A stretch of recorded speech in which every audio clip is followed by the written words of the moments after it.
remember that when you piece together your bias, you want to stitch on the straight grain, so that creates a little bit of an issue. If you don't stitch on the straight grain, your seam will pop and that little area will grow. So a sturdy stitch on the straight grain. And let's say we were attaching these two pieces to make one long one. I can see that both of these are going in the right direction for bias, and then my straight grain is going this way. So what you're gonna do, it tricks you a little bit because it makes an L. When you put them together, it makes an L first.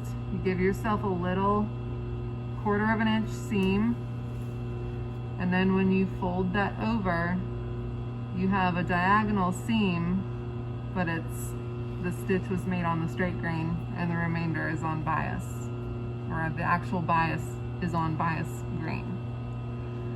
So that is the proper way to lengthen your segments of bias, okay? And when you're applying bias to your armhole, the best way to do it is to have it pre-measured and pre-set up. That you have a loop, a continuous loop sewn together already before you put it into your armhole. Remember, these are the horizontal cake layers that I'm talking about. Finish all of that facing and then apply it. So that's the same idea as this. When should be 1.25 inches, right? So when you're choosing your width, you have some things that are going to determine this for you. How much is your seam allowance that you're using? Are you showing it on the outside, the type of bias that shows? And is it the facing? So with the one that shows on the outside, you need about 4 times as much as your seam allowance. And how wide you want it to show on the outside. You can change it by trimming down your seam allowance. So when you're doing the one that hides, the facing one, you can get away with as little as 2 times your seam allowance, which is this type, the less strong one, which is a raw edge. All you have to do is sew at your seam allowance, good to good, and then you turn it inside out. You're left with the other half of your seam allowance. So we're gonna do 3 times our seam allowance, which is 1.5. And that's what these are right here. That's gonna give us enough to stitch good to good at 1/2, turn it inside, and then fold it again on itself on the inside to make a finished edge to slip stitch to. So knowing now how to properly connect segments of your bias, I'm going to slap this in here really quick on how I would normally do it. So you'll see this technique it's a little bit crafty, but I just want you to know that this is an option if you're really rushing and you still need to bind something, or take your time and do it like we were just talking about. So with this method, all I'm doing when I need to continue my bias is when I'm stitching it, I'm just gonna lay another piece right over it and keep on going. So you have a raw edge there, which is not good.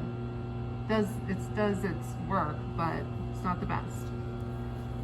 When you start this, you always want to start at the side seam, not the top of the shoulder, because that gets more attention than the underarm. So any extra work, extra stitches you want to hide in that the top of your side seam, underarm area. So always start there when you're putting in sleeves or whatever. I like to turn my project inside out because then I can see the shell of my projects like this.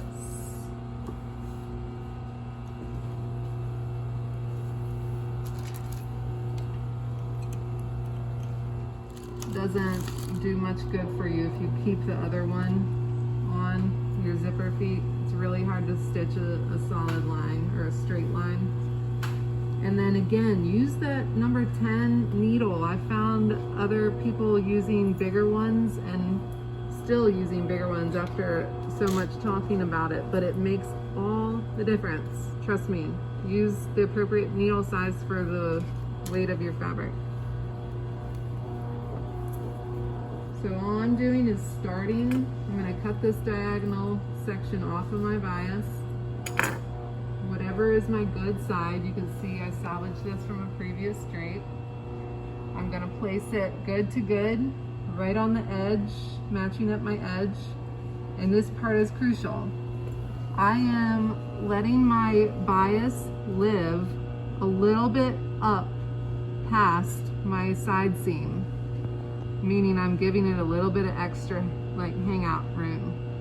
But I'm not starting my stitch until the side seam. So there's going to be this little flap that isn't stitched down right now. So I'm starting right on the side seam at a 1/2 inch. I'm going to do some back tacking,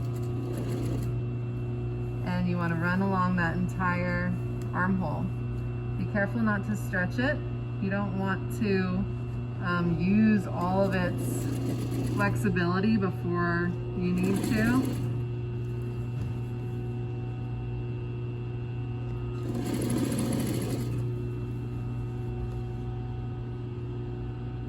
Yeah, this machine is much better than that other one over there.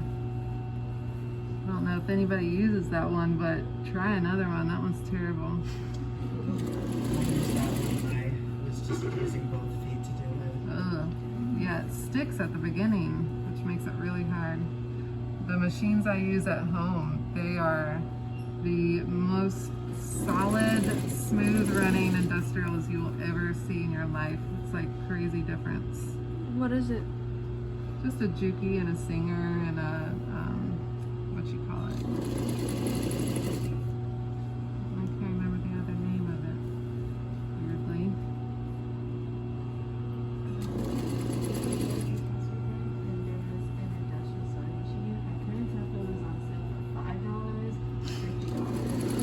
That's still good. There's no way. I took pictures of it. It was actually really cool. If You should have guys bought it. Really do. I don't have space for another side machine. I really wanted it when I was. You should have let me know. And it was really like, it was really old. Like it was missing the plate underneath. Okay. And it had it had a foot. It didn't have a needle. Yeah. A fair price is like $300, $350. If you really do want one, you can call Mr. Pollard, or I have 3 extra in my storage if anybody is actually looking for one. They're just standard straight stitch. So I went all the way around, and now I'm at the end of my bias tape. So I'm going to use that little scrap that I had. Thank you. Man, actually saving my life today. So I'm going to cut this diagonal that I have on this one as well. If you're stitching these together, you would want that diagonal. But because I'm doing it the old granny way, I'm just going to place this right over that last segment that I had and continue sewing. So you're going to have a raw edge hidden and a raw edge visible.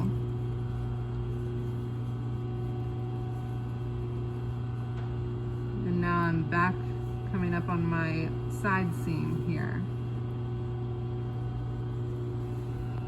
I didn't say this before, but it's very important. So before you start stitching this armhole with your bias, you need to make sure you've found that your lining is meeting your shell correctly.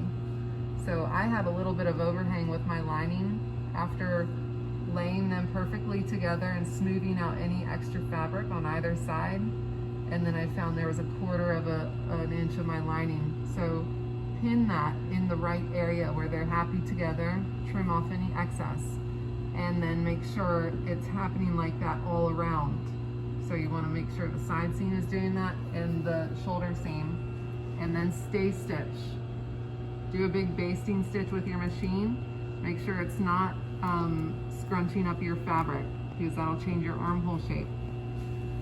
So now we're coming up on the end here, and I want to finish this off.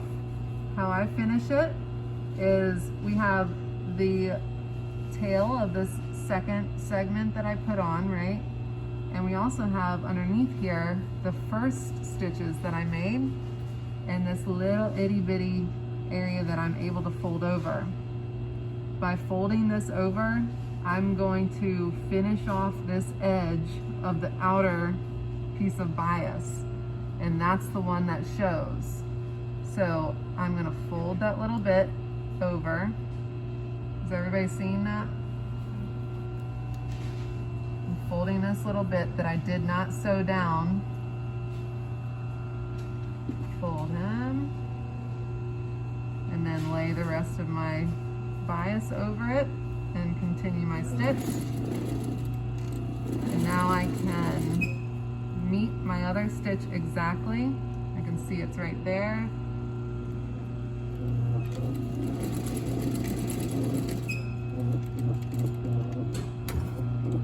And when I'm done, I clip the rest of this off, and you'll be able to see that this is finished off for you. You know, instead of having a raw edge, it's nice. You have to think about what side is gonna show though.